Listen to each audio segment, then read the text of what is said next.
Hello, my YouTube family. This is Trey Ezell. It's a rainy day in Mississippi. It's a Saturday. Come a bad storm last night. And still like a little shower and drizzling type rain right now. But we made it through it. Some of the area, the county beside me, to the east of me, was on a tornado warning, which, you know, it made it past us before it turned into a tornado. I guess that's a blessing for sure. I just hope everyone made it all right. I hadn't heard no reports or nothing. But this is a VR for Dad on YouTube. If y'all don't know or know this man, I figure a lot of y'all do. But if you don't know him, I'll have his link in the description. But he's doing a VR competition of stories. He wants you to tell one of your stories that might help somebody or just be an interesting story for people. If you've ever been kicked out of somewhere or that type, you know, or life-changing story. And I've got one that I've been debating on whether to put it back on here. I did it on my earlier videos. That's been so long ago, which it feels like it's long ago to me, but I hadn't quite been making videos for a year yet. But anyway, this is about my dad. I was thinking about doing several. I went through a divorce. I went through Katrina, Hurricane Katrina. And I went through my dad dying. And a lot of people died in my family. His dad was dead before, died before I was even born. His mama died when he was 7 years old. So I never got to meet his parents, you know, it was my grandparents and the people that raised him. I was here to, you know, I was old enough and all to know whenever they passed away, and that was kind of hard. But the hardship I'm going to deal with is when my dad lost his life. It was on March 20th, 2014.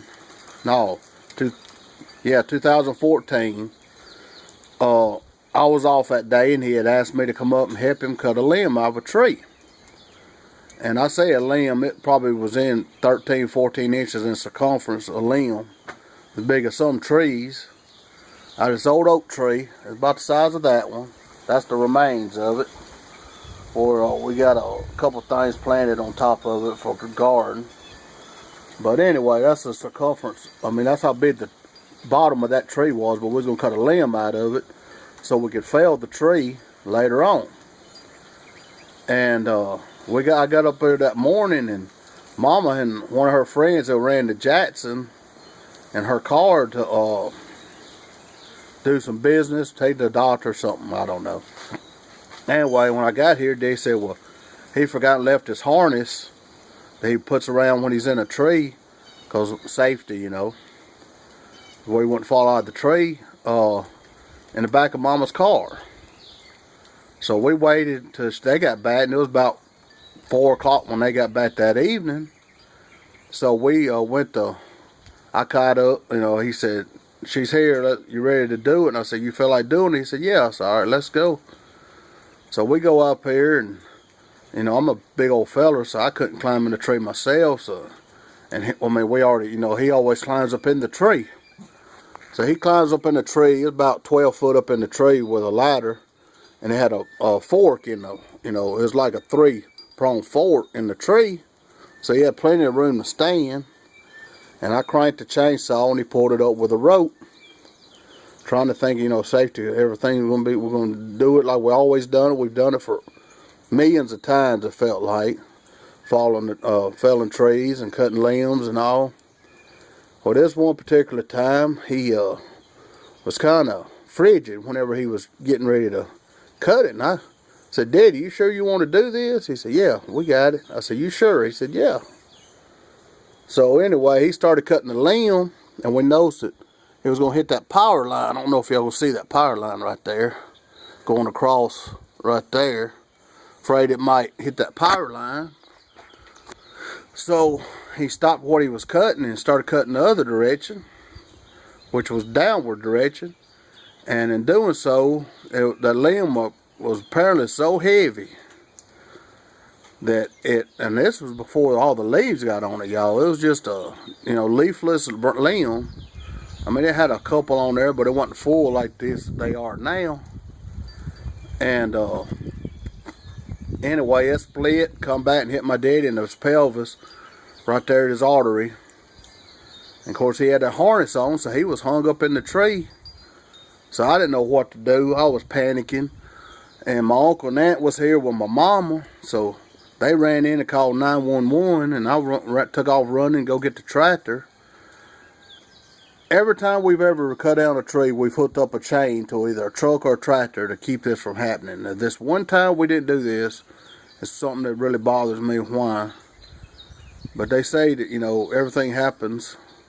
If God's ready for you to come in, He knows it. And y'all hear my dog. He probably heard this story before. Anyway, so I got the limb, branch, whatever you want to call it, the other tree off of Daddy. And he was just laying there, and it felt like an eternity. So I called my best friend who lives in the county over to come help me. He's our deer hunting buddy. And he come up here, but then first responders come up, and it was a good buddy of mine, and turned out it was just 5 minutes. It felt like it was an hour or so. But anyway, Mr. Terry and Mr. Cliff come up, and they got the fireman ladder and went up the tree, and one went up the edge tree, and my buddy Brad had drove us, so I went and was talking to him, and I looked back, and they went up the ladder and come back down without my daddy. So I didn't know, what exactly is going on. Brad had brought his daddy with him. I asked him, I said, they didn't bring Daddy back. That ain't good, is it? He said, no, son, it ain't. We come back up here, and they had called the coroner in. My daddy lost his life right there in this tree. Right here in the front yard, y'all. I talked to him. I got to tell him bye. Before he died, I didn't know I was telling him bye. I was just telling him to look at me, keep his eyes on me, because I was afraid he was going to pass out. Told him I loved him. And I told him that, we're gonna make it through this, Daddy. You've been through a lot of stuff in your life, but we're gonna make it through this. And he kept telling me he loved me, and that he was okay, and everything was okay. And in retrospect, hindsight's always, you see, well, we shouldn't have started cutting that tree down to begin with. But if God's ready for you, what I've been told to try to ease my mind, I guess, is no matter what you're doing, But our brother, something happened other than just seeing my daddy die. And that's when I had a tailspin. I quit my job in 2015 because I couldn't handle it, and I was having heart trouble, chest pains, and couldn't shortness of breath, and it turns out I had anxiety and depression. And after the death, I went through some counseling, but I wasn't on no medication, and I don't know if the medication really helped me or just time had healed me. But anyway, I'm off the medication, been off about 2 months now. I finally got off it since 2015 is when I actually started taking the medication. But anyway, Dad on YouTube, I hope this is a good enough VR, a story for your VR. I just want everybody to just be careful when y'all doing stuff, and you always do something the same way. Do it that same way. I wish y'all the best. I love y'all. God bless. Take care.